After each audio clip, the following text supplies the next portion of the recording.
जय हिंद दोस्तों, मैं संयम जैन। तो चलिए आज की जीके जीएस की क्लास शुरू करते हैं। जैसे कि पहला क्वेश्चन है, 6ठी शताब्दी ईसा पूर्व में भारत में कितने महाजनपद हुआ करते थे, विद्यमान थे? 15 थे, 16 थे, 20 थे या 11 थे?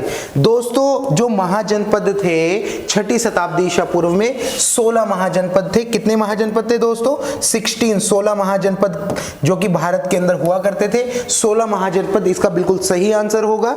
और जैन और बौद्ध धर्म के ग्रंथों से हमें इसके बारे में बहुत कुछ वर्णन भी मिलता है। दूसरा क्वेश्चन देख लेते हैं, सूर्य की किरण में कितने रंग होते हैं? जो सूरज की किरणें आती हैं उसके अंदर कितने रंग होते हैं दोस्तों? उसमें दोस्तों 7 रंग होते हैं। कितने रंग होते हैं? 7 रंग होते हैं। इसका सी आंसर बिल्कुल ही सही होगा। उसके साथ साथ यहां पर पूछना चाहता है कि दालें किसका एक अच्छा स्रोत होती हैं? उससे हमें वसा मिल रहा है, प्रोटीन मिल रहा है, कार्बन डाइऑक्साइड मिल रहा है, क्या मिल रहा है हमें? तो दोस्तों उससे हमें प्रोटीन सबसे ज्यादा मात्रा में मिलता है दाल से। जो कहते हैं ना कितनी बार की दाल पीनी चाहिए, करना चाहिए, तो उससे सबसे ज्यादा जो कि हमें क्या मिलता है? प्रोटीन मिलता है। उसके साथ साथ पूछ रहा है खट्टे फलों में कौन सा विटामिन पाया जाता है? जो खट्टे फल होते हैं उसमें कौन सा विटामिन ए, विटामिन बी, सी या डी, कौन सा विटामिन होता है? तो इसका सी आंसर विटामिन सी जो कि सबसे ज्यादा मात्रा में पाया जाता है। उसके साथ साथ पूछना चाहता है ये कि आपके पास वेल्थ ऑफ नेशन पुस्तक के लेखक कौन थे? किसने लिखी ये? एडम स्मिथ ने, पंडित नेहरू ने, नेशनल मंडेला ने या राज बिहारी ने? तो दोस्तों ये इकोनॉमिक्स से रिलेटेड थी, एडम स्मिथ के द्वारा, जो कि राज्य की नीति के बारे में इसके अंतर्गत वर्णन किया गया था। तो इसका ए आंसर बिल्कुल ही सही होगा, जो कि A answer wealth of nation जो कि एडम स्मिथ के द्वारा लिखी गई थी। भारत में सिंचाई का सबसे अच्छा महत्वपूर्ण साधन क्या है? भारत के अंदर जो सिंचाई होती है इसमें सबसे अच्छा महत्वपूर्ण संसाधन क्या होता है? दोस्तों इसका सबसे अच्छा महत्वपूर्ण संसाधन नहर होता है। नहर के माध्यम से जो कि सिंचाई सबसे ज्यादा की जाती है। भारत के अंदर गांव-गांव के अंतर्गत नहर का जो कि एक तरीके से योजना भी चलाई गई थी कि गांव-गांव के अंतर्गत नहर का निर्माण करवाया जाए, और ये सारी चीजों के आधार पर सिंचाई के लिए व्यवस्थित जोर दिया गया था। विश्व में सेल फोन का सबसे बड़ा उत्पादक देश कौन सा है? मतलब पूरे विश्व में सेल फोन मतलब मोबाइल का उत्पादन कौन से देश में सबसे ज्यादा होता है? दोस्तों चाइना। किसके अंदर? चाइना में सबसे ज्यादा सेल फोन का उत्पादन होता है। और उसके साथ साथ यहीं से जो कि अलग अलग कंट्रीज के अंदर निर्यात भी होता है। उसके साथ साथ भारत को सबसे अधिक किससे कर आय प्राप्त होता है? सबसे ज्यादा कर किससे प्राप्त होता है?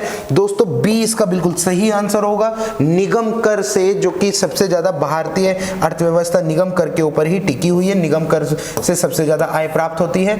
उसके साथ साथ पूछना चाहता है कि भारत का प्राचीनतम विशाल उद्योग कौन सा है? भारत का पुराना मतलब बहुत ही प्राचीन और बहुत ही विशाल उद्योग कौन सा है? दोस्तों सूती वस्त्र उद्योग। सूती वस्त्र उद्योग भारत का सबसे प्राचीन और सबसे जो कि एक तरीके से कहा गया कि विशाल उद्योग के तौर पर देखा जाता है। उसके साथ साथ ये पूछना चाहता है कि औद्योगिक क्रांति सर्वप्रथम कौन से देश में आई? ये आंसर आपको पता होना चाहिए। सबसे पहले औद्योगिक क्रांति जो आई थी दोस्तों इंग्लैंड में, जिसको आप ब्रिटेन के नाम से भी जानते हैं, जो कि इंग्लैंड में सबसे पहले क्या है कि औद्योगिक क्रांति आई थी। भारतीय रेलवे कितने जोन में विस्थापित है? कितने जोन है? 17 है, 18 है या 19 है? इनमें से कोई नहीं है दोस्तों। 17 जोन में विस्थापित है भारतीय रेलवे। कितने जोन में? 17 जोन में भारतीय रेलवे विस्थापित है, जो कि बटा हुआ है। उसके साथ साथ बोल रहे हैं भारतीय रिजर्व बैंक का राष्ट्रीयकरण कब किया गया था? तो आप सोच रहे होंगे कि आपातकाल के दौरान की बात की गई है, जबकि नहीं, 1949 में जब भारत आजाद हुआ तो उसके 2 साल के बाद ही जो कि भारतीय रिजर्व बैंक का राष्ट्रीयकरण कर दिया गया था, ताकि अलग अलग क्षेत्रों में बैंकिंग व्यवस्था को विद्यमान किया जा सके और उसके साथ साथ जो कि हर एक चीज को व्यवस्थित किया जा सके। साथ में ज्ञान प्रकाश समिति का संबंध किससे था? मतलब जो ज्ञान प्रकाश समिति थी वो किससे संबंधित? चाय घोटाला से, रेशम घोटाला, चीनी घोटाला या अनाज घोटाला? तो दोस्तों चीनी घोटाले से संबंधित थी। कौन सी? ज्ञान प्रकाश समिति।